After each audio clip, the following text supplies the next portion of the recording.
mutuna fa cewa ita a rayuwa duniya ba tabbas.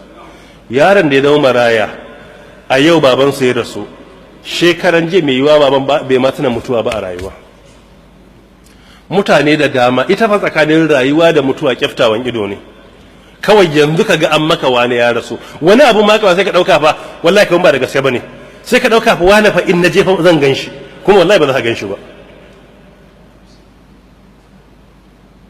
Wata mutuwa sai ka ce wane kai ta tunanin moments da kai spending tare da shi, yanzu wane wani ma sai ka tuna ga last text message da ya maka. To yadda ta zo masa babu zata fa haka za ta zo maka. Ita kuma rayuwa yadda kai wani haka ake maka. Wajibi mu duba wannan.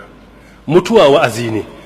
Iyayenmu sun rasu, wani wuri ƴaƴa sun rasu, wani wuri yayu sun rasu, wani wuri kanne sun rasu, makwabta sun rasu, makwabta a gida da a masallaci da a ofis da a kasuwa.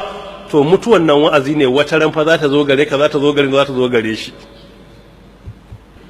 Zaka nemo a ci, zaka nemo a sha, zaka biya kuɗin makaranta, zaka bada wajen zama, zaka biya kuɗin makaranta, zaka biya kuɗin magani, zaka kai su asibiti.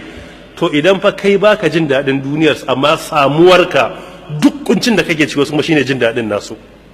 Ran da ku aka ce babu kai, to asirin su ya tono, shine akthiru dhikr hazimil lazzat. Annabi yake cewa wa ma zakarahu abudun fi dhikin illa wasa'ahu alai.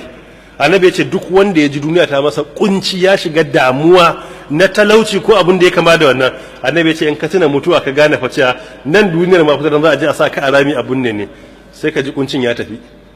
Dan ka tuna me, ka tuna kuncin rami da tambayar kabari da filin kiyama. Yace wa ma zakarahu fi sa'atin illa dayyiqahu alai. Babu wanda zai tuna kuma mutuwa yana cikin wadata face sai ya ji kuma duniyar ta yi me, ta yi kunci gare shi. Ita mutuwa tana check and balance ne. In duniyar ta yi daɗi, mutuwa sai da zo ga maka fa daɗin nan ba dindindin bane ba, akwai ran da zaka bar duniyar ma. In ta yi kunci fa, mutuwa da ce ai no condition is permanent. Ita ma duniyar zaka bar ta ai, to sai ka ji abin yayi sauki. To ita tsarin mutuwa kenan. Duk minti ɗaya biyu ka tuna ta. Tunatan kuma shine mu ɗauki mataki. Mataki kuma shine mu kula da marayun wasu. Mu zama mu ne iyayensu. Idan muka yi wannan, to idan muna raye ko bayan mutuwar mu, Allah ta'ala zai kawo masu kulawa da mu da kuma marayun da muka bari a baya, wanda ita ce rayuwa ta imani.